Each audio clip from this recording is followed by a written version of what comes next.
নমস্কার, কৃষ্ণা টক্স বাংলা চ্যানেলে আপনাদের স্বাগতম। আজ আমরা কেবল একটি সাধারণ আলোচনা নয়, বরং জীবন পরিবর্তনের এক গভীর আধ্যাত্মিক দর্শনে ডুব দেব। আমরা আজ এমন এক ধ্রুব সত্য নিয়ে কথা বলবো যা আমাদের প্রতিদিনের ব্যস্ত জীবনের অন্তরালে ধুলোচাপা পড়ে থাকে। আমরা যখন আমাদের চারপাশের এই অস্থির জগৎকে দেখি, তখন অনেক সময় মোহের বশবর্তী হয়ে আমরা সঠিক পথ হারিয়ে ফেলি। আজকের এই বিশেষ আলোচনা আপনাকে শেখাবে কিভাবে সাধারণ কর্মের মাধ্যমেই পরমেশ্বরের সান্নিধ্য লাভ করা যায় এবং কিভাবে মায়ার সূক্ষ্ম বাঁধন কাটিয়ে অমরত্বের পথে পা রাখা যায়। তাই আজকের ভাবনার নাম রাখা হয়েছে কর্ম যখন উপাসনা, কর্মই ভগবানের পূজা। শ্রীমদ্ভগবদ্গীতার 2য় অধ্যায়ের 47 নম্বর শ্লোকে পূর্ণ পুরুষোত্তম ভগবান শ্রীকৃষ্ণ অর্জুনকে সেই শাশ্বত বাণী শুনিয়েছেন, কর্মণ্যেবাধিকারস্তে মা ফলেষু কদাচন। অর্থাৎ, হে অর্জুন, তোমার অধিকার কেবল কর্মে, কর্মফলে কখনোই নয়। কিন্তু এই গূঢ় তত্ত্বের গভীরে যদি আমরা প্রবেশ করি, তবে দেখব কর্ম যখন কেবল নিজের স্বার্থে না হয়ে অন্যের কল্যাণে নিয়োজিত হয়, তখন তা আর সাধারণ পার্থিব কর্ম থাকে না, তা হয়ে ওঠে সেবা বা উপাসনা। চিন্তা করে দেখুন, একজন চিকিৎসক যখন দিন রাত এক করে আর্তের সেবা করেন, একজন মানুষ যখন নিজের শেষ সম্বলটুকু দিয়ে অন্যের বিপদে হাত বাড়িয়ে দেন, তখন তিনি আসলে কোনো রক্ত মাংসের মানুষের সেবা করছেন না, তিনি স্বয়ং পরমেশ্বরেরই সেবা করছেন। কারণ প্রতিটি জীবের হৃদয়েই সেই পরমাত্মার বাস। ঈশ্বর মন্দির বা বিগ্রহে যতটা না থাকেন, তার চেয়ে বেশি থাকেন ক্ষুধার্তের অন্ন আর আর্তের চোখের জলে। আমাদের জ্ঞান, আমাদের বুদ্ধি এবং আমাদের যে বিশেষ দক্ষতা রয়েছে, এসবই ভগবানের দেওয়া শ্রেষ্ঠ উপহার। যখন আমরা এই দক্ষতা ব্যবহার করে সমাজের অন্ধকার দূর করি, মানুষের দুঃখ মোচন করি, তখন আমরা প্রকারান্তরে কৃষ্ণেরই কাজ সম্পাদন করি। এটিই হলো প্রকৃত কর্মযোগ, অন্তরের মালিন্য ও বাসনামুক্ত কর্ম। আমাদের কর্ম কেন উপাসনা হয়ে ওঠে না? তার প্রধান কারণ হলো আমাদের অন্তহীন বাসনা। আমরা যখনই কোনো কাজ করি, তার পেছনে একটি পাওয়া আশা লুকিয়ে থাকে। কিন্তু কৃষ্ণ শিখিয়েছেন, বাসনামুক্ত কর্মই হল চিত্তশুদ্ধির একমাত্র উপায়। যখন আপনি ফলের আশা ত্যাগ করে কেবল কর্তব্য বোধে কাজ করবেন, তখন আপনার মন আয়নার মতো পরিষ্কার হয়ে যাবে। আর সেই পরিষ্কার মনেই পরমেশ্বরের প্রতিচ্ছবি দেখা সম্ভব। অহংকার বিসর্জন দিয়ে বিনয়ের সাথে সেবা করা আমাদের আত্মাকে দর্পণের মতো পবিত্র করে এবং আমাদের প্রকৃত পরম জ্ঞান লাভের যজ্ঞ করে তোলে। মানুষ যখন ফলাকাঙ্ক্ষী হয়ে কাজ করে, তখন প্রতিটি ব্যর্থতা তাকে মানসিক অবসাদের দিকে ঠেলে দেয়। কিন্তু যখন আপনি কর্মকে শ্রীকৃষ্ণের চরণে পুষ্পাঞ্জলি হিসেবে অর্পণ করবেন, তখন জয় বা পরাজয় আপনার মনের শান্তি কেড়ে নিতে পারবে না। এই মানসিক স্থিরতাই হলো যোগের প্রথম সোপান। মনে রাখবেন, কর্মের মাধ্যমেই আমরা আমাদের প্রারব্ধ খণ্ডন করি, তাই কাজকে বোঝা মনে না করে একে মুক্তির উপায় হিসেবে গ্রহণ করাই বুদ্ধিমানের কাজ। পারিবারিক বন্ধন ও মায়ার স্বরূপ। আমাদের জীবনের আর একটি গুরুত্বপূর্ণ ক্ষেত্র হলো পরিবার। অনেকেই মনে করেন আধ্যাত্মিকতা মানেই হয়তো সংসার ত্যাগ করে অরণ্যে চলে যাওয়া। কিন্তু শ্রীকৃষ্ণ আমাদের শিখিয়েছেন, সংসার হলো একটি রণক্ষেত্র। এখানে যেমন দায়িত্বের ভার আছে, তেমনি আছে মায়ার অদৃশ্য জাল। পরিবার হলো ভগবানের দেওয়া এক সুন্দর প্রশিক্ষণ কেন্দ্র, যেখানে আমরা ভালোবাসা, ধৈর্য এবং ত্যাগের পরম শিক্ষা পাই। পরিবারের সদস্যদের সাথে ছোট ছোট আনন্দ ভাগ করে নেওয়া, তাদের বিপদে পাহাড়ের মতো পাশে দাঁড়ানো এবং একসাথে ধর্মের পথে চলা, এটাই হলো আদর্শ জীবন। মহাভারতের বনপর্বে এক অত্যন্ত গুরুত্বপূর্ণ অধ্যায় রয়েছে। সেখানে আমরা দেখতে পাই, যক্ষ যখন যুধিষ্ঠিরকে প্রশ্ন করেছিলেন, এই পৃথিবীর সবচেয়ে বড় আশ্চর্য কি? তখন ধর্মরাজ যুধিষ্ঠির উত্তর দিয়েছিলেন যে, প্রতিদিন আমাদের চোখের সামনে অসংখ্য মানুষ মৃত্যুর কোলে ঢলে পড়ছে, পঞ্চভূতে বিলীন হচ্ছে, তবুও যারা জীবিত আছে তারা মনে করে তারা চিরকাল এই পৃথিবীতে বেঁচে থাকবে। এই যে মৃত্যুঞ্জয়ী হওয়ার এক অলীক ভ্রম, একেই শাস্ত্রের ভাষায় বলে মায়া। এই মায়ার ঊর্ধ্বে উঠতে হলে আমাদের দৃঢ়ভাবে বুঝতে হবে যে আমাদের এই নশ্বর দেহ একদিন ছাই হয়ে যাবে, কিন্তু আমাদের আত্মা অবিনশ্বর ও অমর। আসক্তিহীন ভালোবাসার শক্তি। পদ্মপাতা যেমন জলের মধ্যে থেকেও ভিজে যায় না, ঠিক তেমনি আমাদের এই সংসারের মায়ার মধ্যে থেকেও নির্লিপ্ততা থাকতে শিখতে হবে। পরিবারের সদস্যদের ভালোবাসুন, তাদের দায়িত্ব নিন, কিন্তু মনে রাখবেন তারা সবাই ভগবানের সন্তান। আপনি কেবল তাদের দেখাশোনার দায়িত্ব পেয়েছেন। এই ট্রাস্টি বা রক্ষকের মানসিকতা থাকলে মায়ার বাঁধন আপনাকে আর কষ্ট দিতে পারবে না। পরিবারের প্রতি আপনার ভালোবাসা যখন ব্যক্তিগত চাহিদা ও আসক্তি মুক্ত হয়ে নিঃস্বার্থ কর্তব্যে পরিণত হবে, ঠিক তখনই আপনি অমরত্বের রাজপথ দিয়ে যাত্রা শুরু করবেন। আসক্তি আমাদের দুর্বল করে, আর নিঃস্বার্থ ভালোবাসা আমাদের শক্তি দেয়। আমরা যখন মনে করি সব আমার, তখনই দুঃখের জন্ম হয়। কিন্তু যখন মনে করি সবই কৃষ্ণের, তখন অন্তরে এক অনাবিল আনন্দ জন্ম নেয়। পরিবারে থেকেও কিভাবে সন্ন্যাসীর মতো নির্লিপ্ততা থাকা যায়, তার শ্রেষ্ঠ উদাহরণ হল রাজা জনক। আমাদেরও সংসারের প্রতিটি কর্তব্য পালন করতে হবে কেবল পরমেশ্বরের সন্তুষ্টির জন্য, নিজের ইন্দ্রিয় তৃপ্তির জন্য নয়।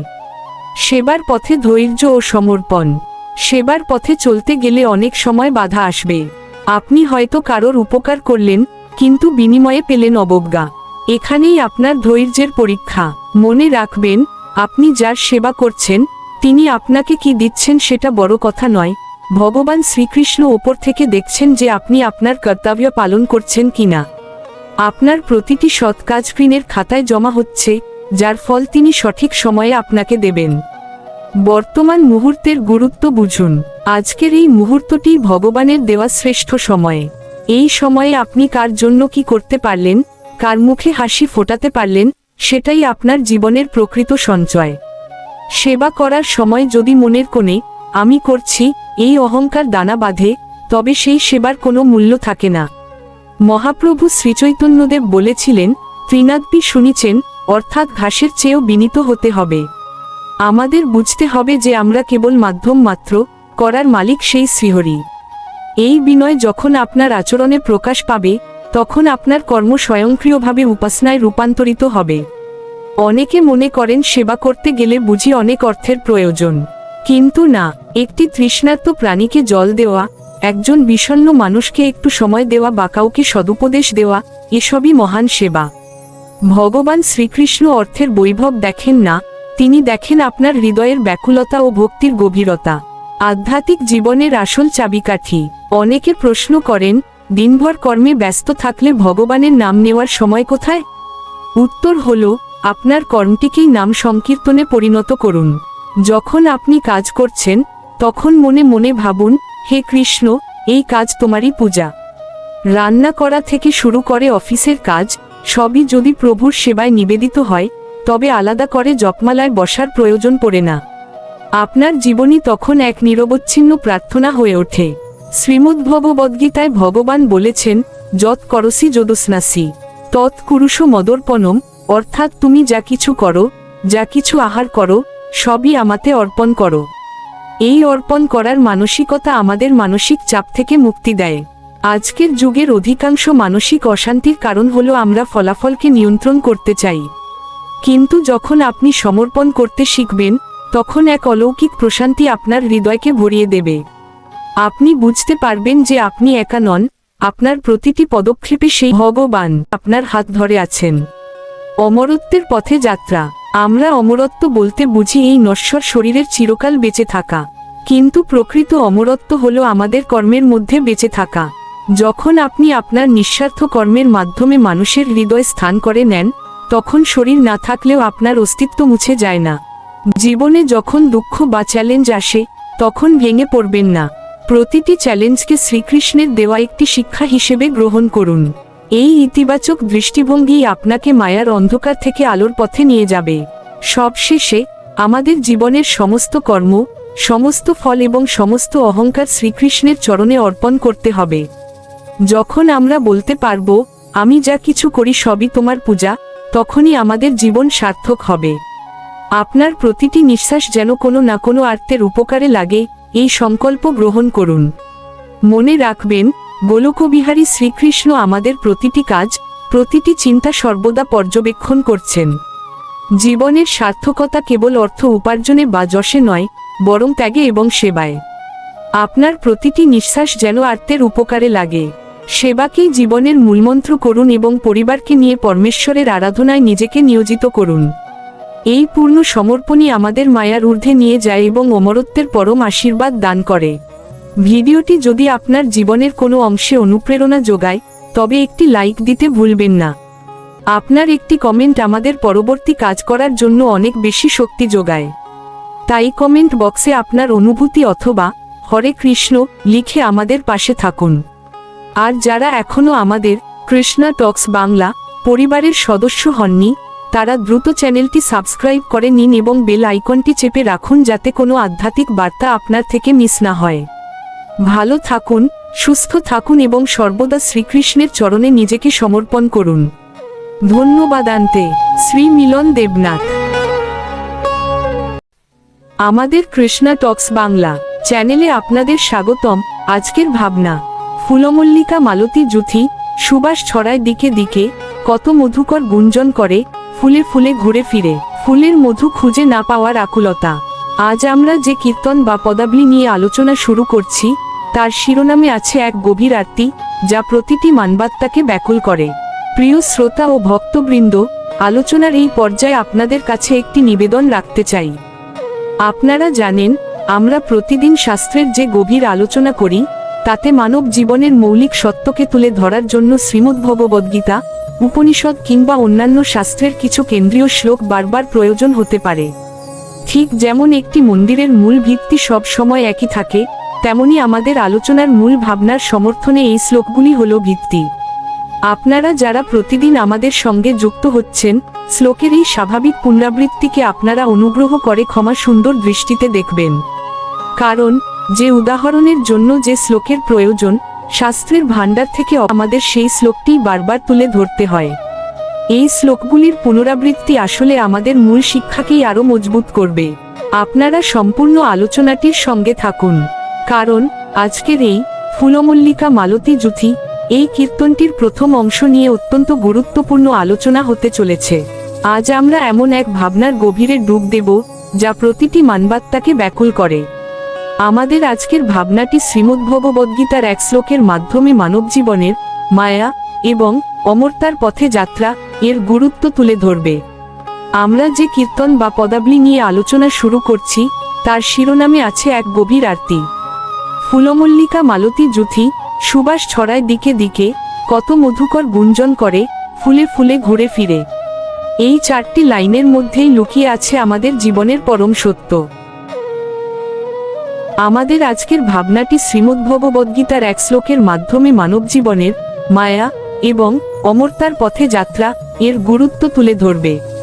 আমরা যে কীর্তন বা পদাবলী নিয়ে আলোচনা শুরু করছি, তার শিরোনাম ফুলমল্লিকা মালতী যুথি সুবাস ছড়ায় দিকে দিকে, কত মধুকর গুঞ্জন করে, ফুলে ফুলে ঘুরে ফিরে। এই চারটি লাইনের মধ্যেই লুকিয়ে আছে আমাদের জীবনের পরম সত্য। আজকের ভাবনা শ্রীমদ্ভগবদ্গীতা প্রসঙ্গে। মানব জীবন কেন জাগতিক ভোগ ও বৈভব সত্ত্বেও পূর্ণতা পায় না, সেই প্রশ্নের উত্তর শ্রীকৃষ্ণ শ্রীমদ্ভগবদ্গীতার 7ম অধ্যায়ের 14 নম্বর শ্লোকে অর্জুনকে দিয়েছিলেন। এই শ্লোকটিই আমাদের আজকের আলোচনার মূল ভিত্তি। দৈবী হেষা গুণময়ী মম মায়া দূরত্বয়া মামেব যে প্রপদ্যন্তে মায়ামেতাং তরন্ততে।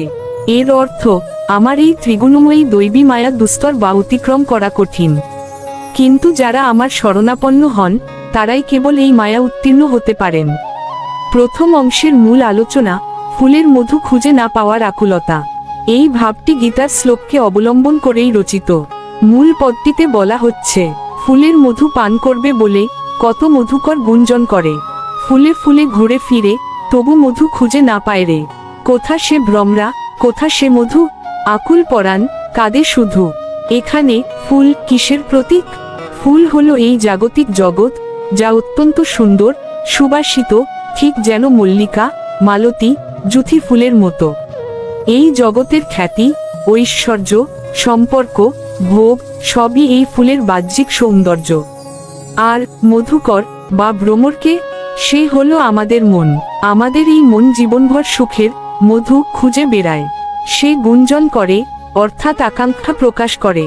সে এক ফুল থেকে অন্য ফুলে, অর্থাৎ এক বিষয় থেকে অন্য বিষয়ে ঘুরে বেড়ায়, আজ অর্থের পিছনে, কাল সম্পর্কের পিছনে, পরশু সম্মানের পিছনে। কিন্তু এই পদাবলিতে বলা হচ্ছে, সে তবু মধু খুঁজে না পায় রে। কেন পায় না? কারণ জাগতিক সুখের আপাত মাধুর্য থাকলেও তা ক্ষণস্থায়ী। মায়ার রূপে এই জগৎ মধু দেখায়, কিন্তু তা অমৃতের আধার নয়, ক্ষণিকের মিষ্টিরস মাত্র। ভ্রমর যেমন শত ফুল ঘুরেও এক সময় পরিশ্রান্ত হয়, তেমনি আমাদের মন শত জাগতিক বিষয়ের পেছনে ছুটেও প্রকৃত শান্তি ও আনন্দ বা কৃষ্ণ প্রেমের মধু খুঁজে পায় না। এই না পাওয়ার আকুলতাই হলো জীবনের প্রথম আধ্যাত্মিক আরতি, যখন মানুষ বুঝতে পারে যে এই ত্রিগুণময়ী মায়ার বন্ধন কত কঠিন। এই শূন্যতাই সাধককে অপ্রাকৃতের পথে নিয়ে যায়। এটি আমাদের স্মরণ করিয়ে দেয় যে আমরা যে মধু খুঁজছি তা বাইরের ফুলের মধ্যে নেই, তা আছে শ্রীকৃষ্ণের চরণে, যা মায়া উত্তীর্ণ হওয়ার একমাত্র পথ। এটিই হলো সেই ক্ষণ যখন মানবাত্মা মায়ার বাঁধন অতিক্রম করে অমরত্বের দিকে যাত্রা শুরু করে। মনোরূপী ভ্রমর কিভাবে জাগতিক সৌন্দর্য বা ঐশ্বর্যের মাঝে থেকেও প্রকৃত শান্তি বা মধু খুঁজে না পাওয়ার যন্ত্রণায় আকুল হয়, আজ আমরা যাত্রা করব সেই আকুলতার উৎস সন্ধানে, অর্থাৎ বাহির রূপের সাজ ও রসের মধুরিমা ভেতরের গল্পে। আমরা প্রতিদিন কত রকমের আকর্ষণ দেখি, চোখমকে বাড়ি, দামি পোশাক, খ্যাতি, ক্ষমতা। এই সব কিছুই আমাদের মনকে বাইরে থেকে সাজিয়ে রাখা এক ধরনের মোহজাল। এই পদাবলী আমাদের সেই মোহের কথা বলে, যেখানে বাইরেটা ঝলমলে কিন্তু ভিতরে নেই সেই প্রাণের আরাম। মন যেন ফুলের বাগান দেখছে, তার রং দেখছে, কিন্তু মধু পাচ্ছে না। এই বাহিরের রূপের সাজ আসলে আমাদের ইন্দ্রিয়গুলিকে তৃপ্ত করার এক মরীচিকা। চোখ চায় সৌন্দর্য, কান চায় প্রশংসা, জিহ্বা চায় স্বাদ। আমাদের মন দৌড়ায় সেই সব ক্ষণস্থায়ী প্রাপ্তির পেছনে, যা মায়ার মোড়কে ঢাকা। আমরা ভাবি এইগুলো পেলেই জীবন ধন্য হবে, কিন্তু যেই না সেই আকাঙ্ক্ষা পূরণ হয়, অমনি মন আবার নতুন কোনো আকাঙ্ক্ষার দিকে হাত বাড়ায়। এটাই মায়ার খেলা। বাইরে থেকে দেখতে এটি খুবই রসালো মনে হলেও তার গভীরে কোনো প্রকৃত মধুরিমা নেই। অন্তর্ভ্রমরের আরতি এবং ভক্তির গভীরতা। কিন্তু ভক্তের মন, অর্থাৎ এই যে আমাদের অন্তর্ভ্রমর, সে জানে আসল মধুরিমা কোথায়। সে উপলব্ধি করতে পারে যে এই বাহিরের সাজসজ্জা বা জগতের নশ্বর সম্পদ, তা যতই লোভনীয় হোক না কেন, তা কেবলই ধোঁকা। তা হলো ক্ষণস্থায়ী আনন্দ। পদকর্তা এখানে অত্যন্ত সুচারুভাবে এই বৈপরীত্য তুলে ধরেছেন। একদিকে মায়ার বাহির রূপের সাজ, যা বাইরে থেকে আমাদের আকৃষ্ট করে, আর অন্যদিকে প্রেম পারিজাত, যা অন্তরের গভীরে ভক্তিরূপে বিরাজ করে। প্রেম পারিজাত হলো সেই দুর্লভ ফুল যা একমাত্র শুদ্ধ ভক্তি কুঞ্জেই ফোটে। তার সুধা বাইরের কোনো রংরূপের উপর নির্ভর করে না, তা নির্ভর করে অন্তরের শুদ্ধতম আকুলতার উপর। শ্রীমদ্ভগবদ্গীতা এই সত্যকেই প্রতিষ্ঠা করে। ভগবান শ্রীকৃষ্ণ অর্জুনকে বলছেন, শ্লোক জন্নিমিত্তং হি লোকস্য মো শোক ভয় প্রদহ তস্মাৎ দ্বৈতং পরিত্যক্ত দ্বৈতমে পরিত্যজেত। অর্থাৎ যে কারণে এই জগৎ সংসারে মোহ, শোক ও ভয় উৎপন্ন হয়, সেই দ্বৈতভাব ভালো মন্দ, সুখ দুঃখের ভেদবুদ্ধি ত্যাগ করো এবং দ্বৈতবুদ্ধিকেই বিশেষভাবে পরিত্যাগ করো। এটি জ্ঞানমূলক শ্লোক। একটি উপযুক্ত গীতার শ্লোক এখানে বলা হচ্ছে। গীতার প্রাসঙ্গিক শ্লোক ভোগৈশ্বর্য প্রসক্তানাং তাপহৃত চেতসাম ব্যবসায়াতিকা বুদ্ধি সমাধৌ ন বিধিয়তে। শ্রীমদ্ভগবদ্গীতা 2য় অধ্যায়ের 4র্থ নং শ্লোক। অনুবাদ: যারা ভোগ ও ঐশ্বর্যের প্রতি অত্যন্ত আসক্ত এবং সেই আসক্তির দ্বারা যাদের চিত্ত অপহৃত হয়েছে, তাদের মধ্যে পারমার্থিক বিষয়ে নিশ্চয়াতিকা বুদ্ধি জন্মে না এবং তারা সমাধিতেও স্থির হতে পারে না। এই শ্লোক আমাদের পরিষ্কার করে দিচ্ছে যে কেন মন অশান্ত। কারণ আমরা এই জাগতিক ভোগ এবং ঐশ্বর্যের প্রতি অতিরিক্ত আসক্ত। এই আসক্তিই হলো মায়ার বাহির রূপের সাজ। আর এই সাজসজ্জাই আমাদের মনকে, চিত্তকে এমনভাবে হরণ করে নেয় যে আমাদের মধ্যে পারমার্থিক বিষয়ে নিশ্চিত সিদ্ধান্ত নেওয়ার যে বুদ্ধি, তা আর জাগে না। যখন মন এই বাইরের সাজ থেকে সরে এসে শ্রীকৃষ্ণের চরণে ভক্তির মধুরিমা খোঁজে, তখনই তার মধ্যে ব্যবসায়াতিকা বুদ্ধি বা পারমার্থিক দৃঢ়তা জন্ম নেয়। সেই মধুরিমা হলো শাশ্বত, যা একবার লাভ করলে আর কোনো ক্ষণস্থায়ী ভোগ আমাদের টলাতে পারে না। অন্তরের পথে আহ্বান। অতএব আমাদের মনকে আজ এই প্রশ্নটি করতে হবে, আমি কি কেবল বাইরের রঙের টানে ঘুরছি, নাকি আমার অন্তর্ভ্রমর সেই প্রেমের পারিজাত ফুলের সন্ধান করছে? এই পারিজাত, এই প্রেমের মধুরিমা কেবল আমাদের অন্তরেই আছে। এটি কোনো বাইরের বাজারে কেনা যায় না। এই পথটিই হলো মায়া পথের যাত্রী হয়ে অমরতার পথে যাত্রা করার একমাত্র উপায়। আজকের এই আলোচনা থেকে আমরা যেন দৃঢ়ভাবে এই সত্যটিকে গ্রহণ করতে পারি যে বাহিরের ক্ষণস্থায়ী রূপে না ভুগে আমরা যেন আমাদের অন্তরের ভক্তিকে গভীর করি এবং শ্রীকৃষ্ণের প্রতি আমাদের প্রেমকে সুদৃঢ় করি। আপনাদের হৃদয় ভরে থাকুক রাধা কৃষ্ণের অমৃতময় প্রেমরসে। বন্ধুরা, আজ আমরা একটি অত্যন্ত গভীর পদ বা কীর্তনের তৃতীয় ও শেষ অংশে প্রবেশ করব। এই পদের মূল ভাব ছিল কিভাবে আমাদের মনোরূপী ভ্রমর জাগতিক মায়ার ফুল থেকে কাঙ্ক্ষিত শান্তি বা মধু খুঁজে না পেয়ে ব্যর্থ হয় এবং তারপরই সে ভক্তির পথে অর্থাৎ ভক্তিকুঞ্জ এর সন্ধানে ব্যাকুল হয়ে ওঠে। আজকের এই পবিত্র ভাবনাটি আমরা শ্রীমদ্ভগবদ্গীতার একটি শ্লোকের মাধ্যমে আরও একবার নিজেদের হৃদয়ে ধারণ করব। শ্রীকৃষ্ণ গীতায় বলছেন, দৈবী হেষা গুণময়ী মম মায়া দূরত্বয়া মামেব যে প্রপদ্যন্তে মায়ামেতাং তরন্তিতে। অর্থাৎ আমার এই ত্রিগুণময়ী দৈবী মায়া দুস্তর বা অতিক্রম করা কঠিন, কিন্তু যারা একমাত্র আমাকেই স্মরণ করেন তারা এই মায়া উত্তীর্ণ হন। আজকের আলোচনায় আমরা দেখব কিভাবে এই মায়া উত্তীর্ণ হয়ে ভক্তি কুঞ্জে প্রবেশের মাধ্যমেই আমাদের মানবজন্মের প্রকৃত সার্থকতা লাভ হয়। ভক্তি কুঞ্জেরে চল জীবনের ধন্যতা। আমাদের মনোরূপী ভ্রমর এতক্ষণ জাগতিক ফুলের পাপড়ি শুকিয়ে যাওয়ার, বাইরের রূপের সাজ ক্ষণস্থায়ী হওয়ার হতাশা দেখেছে, কিন্তু এইবার সে পেয়েছে পথের দিশা, যা পদের ভনিতা বা শেষ অংশে প্রকাশিত। কবি মনকে সম্বোধন করে বলছেন, ওরে ভ্রমর, তুই আর এই মায়ার জগৎ, এই মিথ্যা আসক্তির পেছনে ছুটে সময় নষ্ট করিস না। এই জগৎ হলো মিছে খেলা, যেখানে প্রতি মুহূর্তে দুঃখ আর হতাশা ছাড়া আর কিছুই জুটবে না। তোর প্রকৃত গন্তব্য এই মায়াপথ নয়।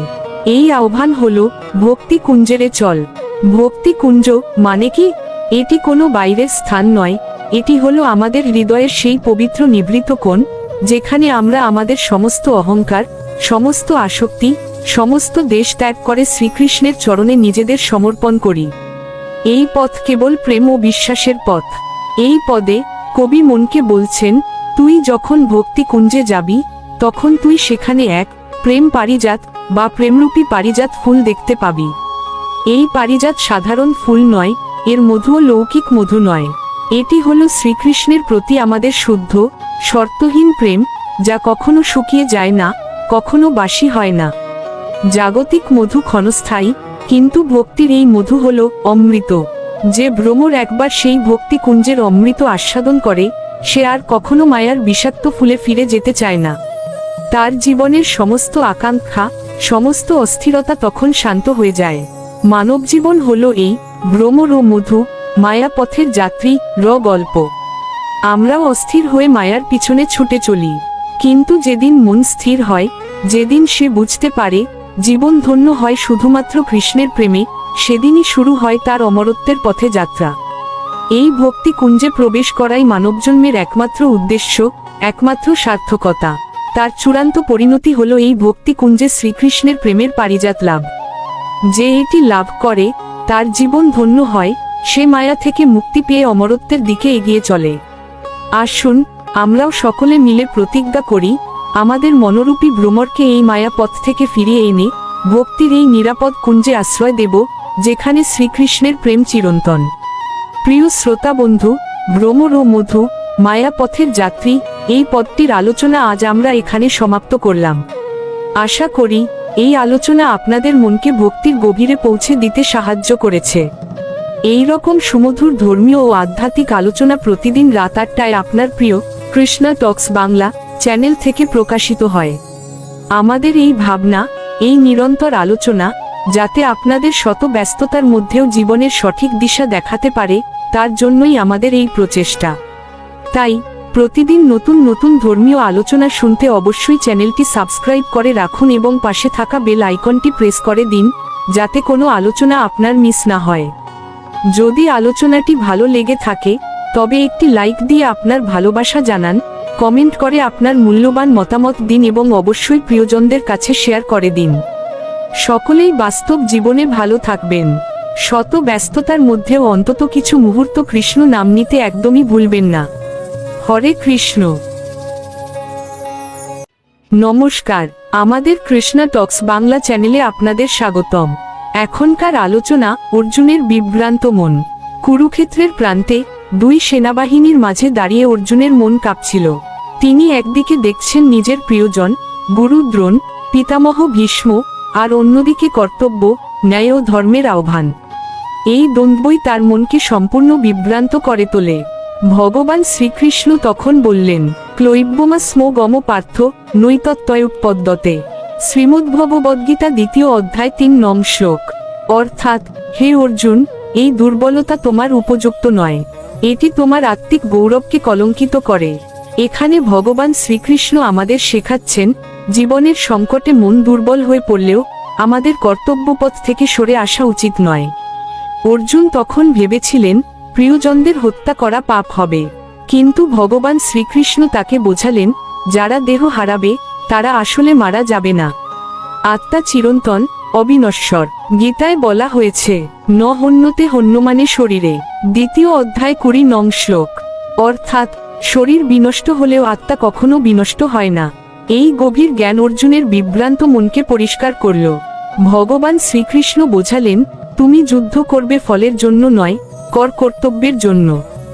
যখন মানুষ ভগবানকে কেন্দ্র করে কর্ম করে, তখনই মন স্থির হয়, বিভ্রান্তি দূর হয়। প্রকৃতপক্ষে বিভ্রান্ত মন মানে ঈশ্বর চেতনার অভাব। যখন আমরা ভগবান শ্রীকৃষ্ণের শরণে যাই, তখনই আমাদের মন আলো পায়, স্থিরতা পায়। অর্জুন বুঝতে পারলেন, তার যুদ্ধ আসলে ভগবান শ্রীকৃষ্ণের সেবাই, আর তখনই তার মন শান্ত হল। অবশেষে তিনি বললেন, করিষ্যে বচন তব। অর্থাৎ, হে প্রভু, এখন আমি আপনার আদেশ পালন করব। এই হলো অর্জুনের জাগরণ, এবং এটাই গীতার শিক্ষা। ভগবান শ্রীকৃষ্ণের কথায় বিশ্বাস রাখো, বিভ্রান্তি দূর হবে, মন হবে শান্ত ও দৃঢ়। ভিডিওটি ভালো লাগলে একটা লাইক, কমেন্টস এবং সাবস্ক্রাইব করে দিবেন। হরে কৃষ্ণ।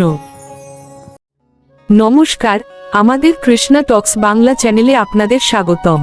আজকের আলোচনা, জানি জানি প্রিয়, এ জীবনে মিটিবে না স্বাদ। বন্ধুরা, এই একটি বাক্যে লুকিয়ে আছে ভক্তি, বেদনা আর এক গভীর আত্মসমর্পণের সুর। যখন ভক্ত তার প্রিয় ভগবানকে ডাকে, তখন সেই ডাকে শুধু প্রেম নয়, থাকে আকুলতা, যা কখনো শেষ হয় না। এই অপূর্ণ স্বাদ আসলে ভক্তির প্রাণ। ভগবান শ্রীকৃষ্ণ গীতায় বলেন, য শ্রদ্ধানন ভজতে মাং সর্বকর্মাণি মনসা তস্যাহং সুলভ পার্থ নিত্যযুক্তস্য যোগিন। অর্থাৎ, যে ব্যক্তি অনন্যমনে ও শ্রদ্ধাভরে সর্বদা ভগবানের স্মরণে থাকে, তার কাছে ভগবান খুব সহজলভ্য হন। তবুও ভক্ত জানে, ভগবানকে পাওয়া মানে তাকে শেষ করা নয়। তাকে যতই দেখি, ততই তৃষ্ণা বাড়ে। তাই তো গোপীরা ভগবান শ্রীকৃষ্ণের বিরহে বলেছিলেন, হে প্রিয়, তুমি আমাদের হৃদয় চুরি করে নিয়েছ, এখন তোমাকে ছাড়া আমরা বাঁচব কিভাবে? এই তৃষ্ণাই ভক্তির সৌন্দর্য। শ্রীমদ্ভাগবতে বলা হয়েছে, স্বনৈষ্ঠিক ভক্তিরত পুরুষ পরমগতিম ন প্রায়নৈকতামেতি মাইং মোহিত পুমান। অর্থাৎ, যে ব্যক্তি দৃঢ়ভাবে ভগবানের ভক্তিতে নিবেদিত থাকে, সে প্রকৃত পরমগতি লাভ করে। কিন্তু যতক্ষণ না ভক্ত সম্পূর্ণরূপে ভগবানের প্রেমে নিজেকে বিলিয়ে দেয়, ততক্ষণ তার মনে থেকে যায় এক অদ্ভুত অপূর্ণ স্বাদ। ভক্ত তখন বলে ওঠে, জানি জানি প্রিয়, এ জীবনে মিটিবে না স্বাদ। এই স্বাদ আসলে ঈশ্বরের প্রতি এক অশেষ আকুলতা। যেমন বৃন্দাবনের প্রতিটি গোপী, প্রতিটি বৃক্ষ, নদী আর পশু পাখিও ভগবান শ্রীকৃষ্ণের অনুপস্থিতিতে কেঁদেছিল। তারা জানত তিনি দূরে, তবুও মনে হতো তিনি কাছেই আছেন। এই বেদনার মধ্য দিয়েই তো তাকে অনুভব করা যায়। রামায়ণে সীতাদেবীর বেদনাও ছিল তেমনি। অশোকবনে বন্দী সীতাদেবী যখন বলেছিলেন, হে রঘুনাথ, তুমি ছাড়া এই জীবনের অর্থ কি? তখন সেই ডাক রামচন্দ্র তার হৃদয় অনুভব করেছিলেন, যদিও দেখা তখনও হয়নি। এই অপেক্ষা, এই না মেটা সাধি আসলে প্রেমের পরীক্ষা। ভগবান তখন ভক্তকে পরখ করেন, তার ভক্তি কত গভীর। মহাভারতে ভীষ্ম পিতামহ বলেছিলেন, প্রেমই জীবনের পরম ধর্ম। যে প্রেমী ঈশ্বরকে খোঁজে, সে কখনো হারায় না। অর্জুনও কুরুক্ষেত্রে বিভ্রান্ত হয়ে বলেছিলেন, হে কৃষ্ণ, আমার মনে শান্তি নেই, জ্ঞানেও তৃপ্তি নেই। তখন ভগবান শ্রীকৃষ্ণ বলেছিলেন, অর্জুন, এই তৃষ্ণা নিবারণযোগ্য নয়, কারণ আমি নিজেই সেই তৃষার উৎস। অর্থাৎ, ভগবানের প্রতি আকর্ষণ শেষ হয় না, কারণ ভগবান অসীম। ঋগ্বেদে বলা হয়েছে, একং সদীপ্রা বহুধা বদন্তি। অর্থাৎ, সত্য এক, কিন্তু তাকে জ্ঞানীরা নানা রূপে প্রকাশ করেন। ভক্ত সেই এক সত্যকেই প্রেমে অনুভব করে, কিন্তু সেই অনুভূতি কখনো সম্পূর্ণ হয় না। যতই ভক্তি বাড়ে ততই ঈশ্বরের মহিমা আরও অসীম হয়ে ওঠে। এ যেন এক নদী যা সমুদ্রের দিকে ধেয়ে চলে, কিন্তু সমুদ্রের শেষ নেই, তবু সেই ধারা থামে না। তাই জানি জানি প্রিয়, এ জীবনে মিটিবে না স্বাদ। এই বাক্য কোনো দুঃখ নয়, বরং এক অনন্ত ভক্তির ঘোষণা। ভক্ত জানে যতদিন শরীরে প্রাণ আছে এই স্বাদ চলবেই। ভগবানকে যত পাই তত আরও চাই, কারণ তিনি সীমাহীন, তার প্রেমও সীমাহীন। এই অপূর্ণ স্বাধী ভক্তির প্রাণ। এই অসম্পূর্ণ চাওয়াই ভক্তিকে জীবন্ত রাখে। যে ভক্ত বলে, হে প্রিয় ভগবান শ্রীকৃষ্ণ, তোমায় পেয়েও তৃষ্ণা মেটে না, সেই আসলে সত্যিকারের ভক্ত। তাই বন্ধুরা, জীবনে যদি প্রকৃত তৃপ্তি খুঁজে পেতে চাও, তবে ঈশ্বরের প্রেমে তৃষ্ণার্ত হও। এই তৃষ্ণাই ভক্তির সৌন্দর্য। এই না মেটা সাধী আমাদের ঈশ্বরের কাছাকাছি নিয়ে যায়। ভগবান শ্রীকৃষ্ণ আমাদের হৃদয়ে সেই প্রেমের স্বাদ জাগিয়ে তুলুন, যাতে আমরা প্রতিদিন তার নাম স্মরণে বলি, জানি জানি প্রিয়, এ জীবনে মিটিবে না স্বাদ। তাই প্রতিদিনের শত ব্যস্ততার মাঝেও যদি আমরা কয়েক মুহূর্ত হরে কৃষ্ণ মহামন্ত্র যে কোন অবস্থাতেই জপ করতে পারি, তবে ভগবানকে না পাওয়ার যে অপূর্ণ আকাঙ্ক্ষা বা স্বাদ, সেটা কিছুটা হলেও মিটতে থাকবে। প্রতিদিন বেলা 11টা এবং রাত 8টায় মজার মজার ভিডিও শুনতে একদম ভুলবেন না। আর লাইক, কমেন্ট এবং সাবস্ক্রাইবের কথা আর কি বলবো। সবাই ভালো থাকবেন। হরে কৃষ্ণ।